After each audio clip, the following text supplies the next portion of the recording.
সংসারের নতুন একটু ব্লগে আপনাদের সকলকে স্বাগত।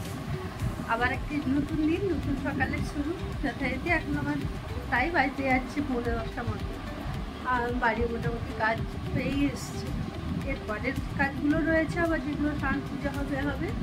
তো ছাদে যাবো একটু, গাছগুলোতে আজকে একটু ওষুধ দেবো, খাবার দেবো। সেদিন যে নিয়ে এসেছিলাম ওষুধগুলো দেওয়া হয়নি, প্রতিদিনই বৃষ্টি পড়ছে বলে দেওয়া হয়নি, তাই আজকে ওগুলো দেবো। এই যে আমার মা আছে, আমার মা কাজে লেগে পড়েছে। তার বসে থাকতে ভালো লাগে না, কিছু না কিছু কাজ চলছে। আমার কতগুলো জামা কাপড় ছিল, এই জামা কাপড়গুলো মা এখন পাট করছে। আর এই যে আমাদের এখানের কাজগুলো তো হয়েছে, আমাদের চাটা মোটামুটি খাওয়া হয়ে গেছে। এই যে আমার মেয়েটিকে চা দেবো, বসে আছে।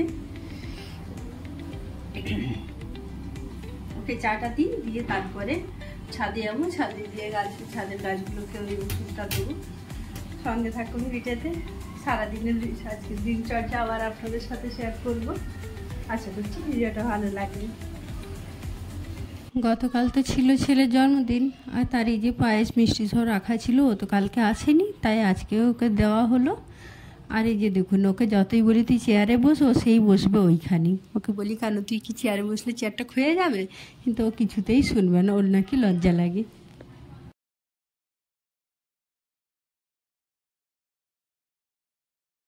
সবই খাবি না আবার নিয়ে যাবি তোর ভাই বিয়ের জন্য? তোর কোটা দেবো না খেয়ে নিবি? খাবি তো খেয়ে এলে, খাবি নি?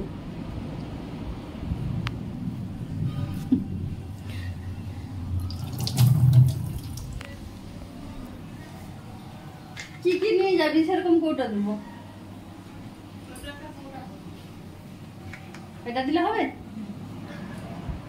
ওকে খেতে দেবো, সব নিয়ে যাবে।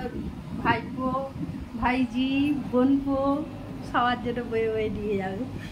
ওকে বলি তুই নিজে খা না। না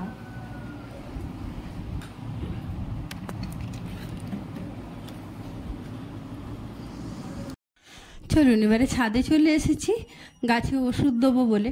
আসলে ফুলগুলো না রোদে শুকনো হয়ে যাচ্ছে, আর বেশ কিছু ফলের গাছেও ফুল আসছে, ঝরে যাচ্ছে। তাই দোকানে বলেছিলাম কিছু এমন ওষুধ দিতে যেটাতে ফলগুলো বা ফুলগুলো থাকে, আর রোদটাও তো অসম্ভব না।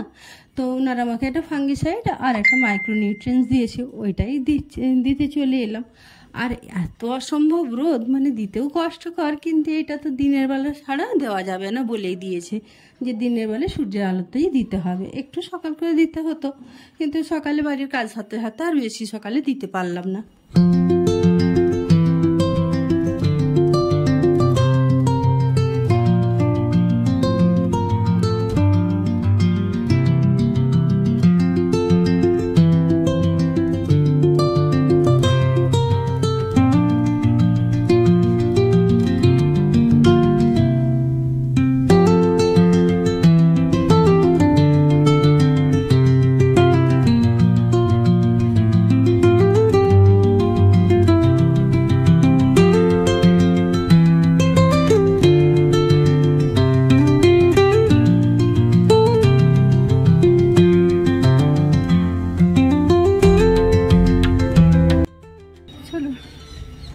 কাঁচা ধোয়া তো হয়ে গেছে, কেচে দিয়ে গেছিলো যে মেয়েটি কাছে, ও কেচে দিয়ে গেছিলো।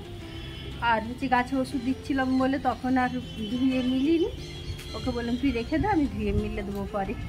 এই যে গাছে ওষুধ দেওয়া হলো, তারপরে ধুয়ে মিলে দিয়েছি। এবারে যাবো নিচে, ছেলেকে মাকে ওদেরকে টিফিন দেবো খেতে, তারপরে স্নান টান সারবো, রান্নাবান্না করবো। সঙ্গে থাকুন চলুন। এই ছাদ থেকে নেমে এসছি, আর দেখছি মা কাজে লেগে পড়েছে।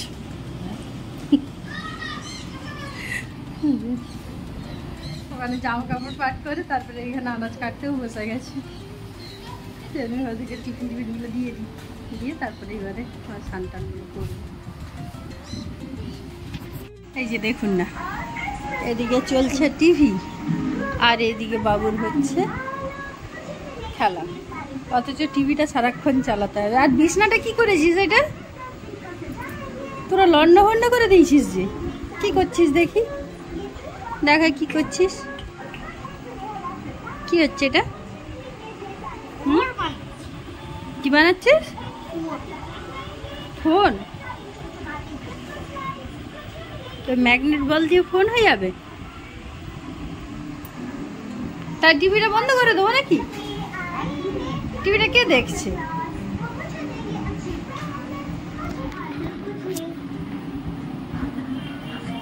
টিভিও চলছে, খেলাও চলছে, একই সময় তো আর ফোনটাও রাখা আছে, তো ওই ফোনটিও চলবে, টিভিও চলবে, খেলাও চলবে, সব একসাথে, কোনোটাই বন্ধ হওয়ার উপায় নেই।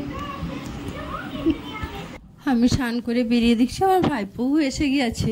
আসলে আমার ভাইয়ের বউ দুজনেই চাকরি করে, তো তাই হচ্ছে মা যদি এখানে থাকে তো ওকেও এখানে ছেড়ে দিয়ে যেতে হয়, আর ভাইকেও এখানেই আসতে হয় খাওয়া দাওয়া করার জন্য। তাই জন্য কী রান্না করেছি সেটাও দেখে নিই। আজকে ওই যে মা বাড়ি থেকে যে গাছের কুমড়োটা নিয়ে এসেছিলো, তো সেটাই আজকে চচ্চড়ি করা হলো সরষে পোস্ত দিয়ে, আর তেল লঙ্কা করে রেখেছি আলু ভাতে হওয়ার জন্য, আর মাছের ডিমের বড়া করেছি, ডাল করেছি, আর ওই বাচ্চাটার জন্য একটা ডিম সেদ্ধ দেওয়া হয়েছে, আর এই যে পোনা মাছের দই মাছ করবো আজকে। তো এই হলো আজকে আমাদের মেনু। চলুন একেবারে ফিরলাম সন্ধ্যের চায়ের সাথে। আসলে সারাদিন এতটাই ব্যস্ততার মধ্যে কেটে গেল, ভাইপো তো ছিলই, তারপরে ভাইও এসেছিল, ওই কথা গল্প খাওয়া দাওয়া এসবের মধ্যে ভিডিও করা হয়ে ওঠেনি। তো সন্ধ্যেবেলায় মাকে জিজ্ঞেস করলাম কি টিফিন করবে বলো, তো মা বললো না পেট ভর্তি আছে কিছু খাবো না। তো সে আসার সময় কাটলেট নিয়ে এসেছিলো, ওই কাটলেট চা বিস্কুট এইগুলোই খাওয়া হবে। তো ভাইপোকে তো নিয়ে ভাই চলে গেছে বিকেলবেলায়, ওর টিউশন ছিল বলে। আমি সন্ধে টন্ধে দিয়ে যে চা নিয়ে বসেছি। সন্ধ্যের চাটা সাধারণত আমরা একসাথে বসেই খাই, কিন্তু আজকে ছেলের কলেজের কাজ ছিল বলে ও বললো ও ল্যাপটপ নিয়ে বসে আছে, ওকে ওখানে চা দিয়ে দিলাম। আর সেও বললো যে কোমরটা একটু ব্যথা করছে শোবো, তো ওকে ওখানে চা দিয়ে দিলাম। ভালোই হলো, আমরা মা আমি একটু গল্প করে নিই। আসলে মা আবার আজকেই চলে যাবে, কিছুতেই আসবে না বলছিল, অনেক করে জোরজার করতেই কালকে এসেছিল, রাত্রেই চলে যাবে বলছিল, তো জোর করে আটকাতে একটা দিন থাকলো। আসলে মা এসেছিল পুরো 1 বছর পরে, সেই গত বছর রথের সময় উল্টো রথে একদিনের জন্য রথ দেখতে এসেছিলো, আমার বাড়ির সামনে দিয়ে রথ যায়, তাই রথ দেখতে। তাই আবার কবে আসবে যাই না, মনটা একটু খারাপ লাগছে। ভাইপোকে ভাই নিয়ে চলে গেছে, আর এই যখন ছেলে যাচ্ছে মাকে ছাড়তে। একেবারে কাছে বাপের বাড়ি হলেও আমারও যেমন সচরাচর যে বাপের বাড়িতে থাকা হয় না, তেমনি মায়েরও তার মেয়ের বাড়ি আসতে বছর ঘুরে যায়। আর কালকে বেশ একটু সবাই এসেছিলো, জমজমাট ছিল বাড়িটা, তো সবাই তো চলে গিয়েছিলো, কিন্তু মা ছিল, তাও বাড়িটা একটু ভালো লাগছিল, ভাড়া ভাড়া লাগছিল। আজকে তো আবার মাও চলে গেল, বাড়িটা একেবারেই ফাঁকা হয়ে গেল, কিন্তু কিছু করার তো নেই, সবাই যে যার সংসারে ব্যস্ত। আর তার উপরে ছেলেও আবার কালকেই ফিরে যাবে, তো তাই ওর বাবা বললো আজকে আর রাত্রে রান্না করতে হবে না, বিরিয়ানি নিয়ে চলে আসছি, ছেলে বিরিয়ানিটা খেতে ভালোবাসে, তাই বললো বিরিয়ানি নিয়ে চলে এসেছি, রাত্রে বিরিয়ানি খাওয়া হয়ে যাবে। আর এই আক্রমসের নতুন বিরিয়ানি দোকানটা খুলেছে, তো ওখানে কোয়ালিটিটাও বেশ ভালো থাকে, কোয়ান্টিটিটাও ভালো থাকে, ওখান থেকেই নিয়ে আসা হলো। ওদের একটা স্পেশাল প্যাক থাকে যে বড় কন্টেনারটা, ওতে 2 পিস চিকেন, 2 পিস আলু, একটা এগ, আর রাইসটাও বেশ ভালো মতো থাকে, মানে 2 প্লেটে সুন্দর হয়ে যায়, মানে দুজনের ভালো মতো হয়ে যায়। আর ওই জন্য আমাদের একটা স্পেশাল কন্টেনার, একটা নর্মাল যেটা ফুল প্লেট সেটাই আনা হয়েছিল। তো যাই হোক, ভিডিওটা এখানেই শেষ করি। কেমন লাগলো অবশ্যই কমেন্ট করে জানাবেন, যদি ভালো লেগে থাকে তাহলে প্লিজ একটা লাইক করে আমার চ্যানেলটিকে সাবস্ক্রাইব করে আমার পাশে থাকবেন। আর আমি যেহেতু একেবারেই নতুন করছি, একেবারেই সাদামাটাভাবেই আমার যেমন জীবনশৈলী সেইভাবেই করে তুলে ধরছি, তো ভালো লাগলে প্লিজ লাইক করে দেবেন আর পাশে থাকবেন।